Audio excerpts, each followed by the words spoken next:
Jujutsu Kaisen, Chapter 241. Chapter dibuka dengan flashback Takaba saat masih kuliah. Ia sedang menunggu temannya yang terlambat untuk melakukan latihan. Takaba sedikit marah, namun ia tidak memperdulikannya, dan kemudian melakukan latihan. Namun saat latihan, teman Takaba malah tidak konsen dan terlihat tidak menghafalkan teks komedi bagian dirinya. Takaba lalu terlihat sangat marah dan menyuruh temannya meminta maaf. Teman Takaba malah menyebut Takaba dengan sebutan pecundang antisosial. Terjadi pertengkaran di antara mereka berdua. Menurut temannya, Takaba tak mau keluar untuk berkumpul bersama untuk minum. Ditambah Takaba tak mau tertawa dengan penampilan komedian lain dari luar panggung. Teman Takaba menyebutkan bahwa berkat dirinya kakak kelas mau membiarkan mereka melakukan sesuatu sesuai keinginan mereka.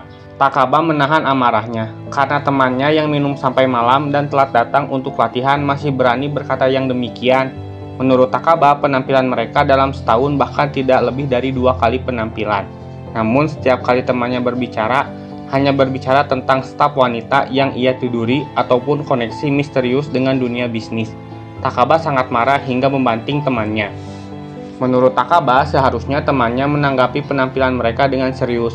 Menurut temannya, melakukan komedi dengan Takaba sama sekali tidak menyenangkan, karena mereka saja tidak tertawa apalagi orang lain.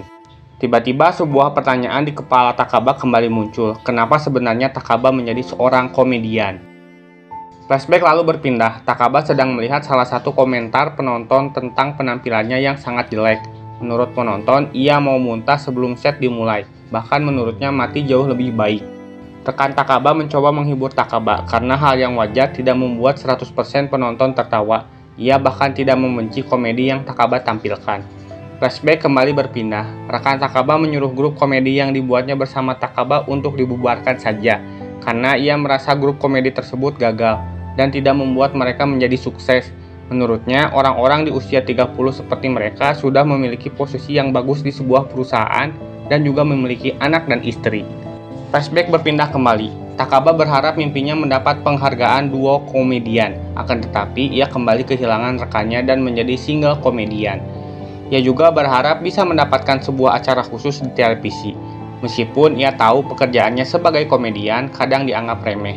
Sejak ia masih sekolah, Takaba memandang dirinya sebagai orang yang sangat serius yang selalu dingin terhadap orang lain, sehingga sebagian besar temannya tidak menyukai sikap Takaba. Ia dijauhi sehingga merasa kesepian. Takaba ingin mengubah semuanya sehingga ia mengerahkan semua usahanya untuk membuat lelucon. Ia membuat teman-temannya tertawa dan membuat mereka sadar bahwa Takaba bukanlah orang yang jahat, dan itu membuatnya senang. Sehingga dari saat itu ia memiliki teman yang sangat banyak. Akan tetapi meskipun begitu, Takaba selalu gagal mendapatkan seorang rekan saat ia berkomedi. Sambil memakan mie instan, ia menahan rasa sedihnya saat melihat duo komedian di acara televisi. Sebenarnya Takaba hanya ingin orang lebih mengenal dirinya, karena jika orang mengenal dirinya, maka pasti mereka akan menganggap Takaba itu lucu, sehingga Takaba tidak merasa kesepian. Takaba lalu berbicara dengan dirinya sendiri di masa lalu. Takaba kecil bertanya, kenapa menanggapi komedi itu harus serius? Karena semua orang ingin melihat dirinya bersikap konyol. Menurut Takaba dewasa, bukan itu yang penting, karena tidak ada hubungannya dengan penonton. Takaba kecil bertanya, mengapa ia menjadi seorang komedian? Memangnya itu menyenangkan? Takaba dewasa menjawab, ia menjadi seorang komedian karena ia ingin semua orang mengenalnya.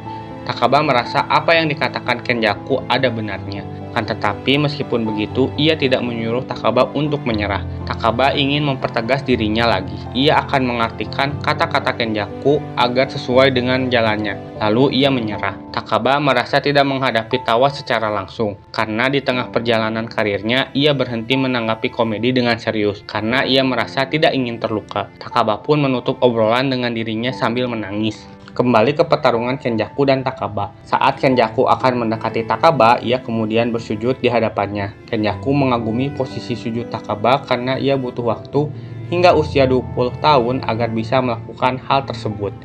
Takaba lalu meminta maaf dan akan membuat Kenjaku tertawa sangat keras hingga ia muntah-muntah karena itulah komedi Takaba. Sambil tersenyum, Kenjaku menantang Takaba apakah benar ia bisa melakukannya.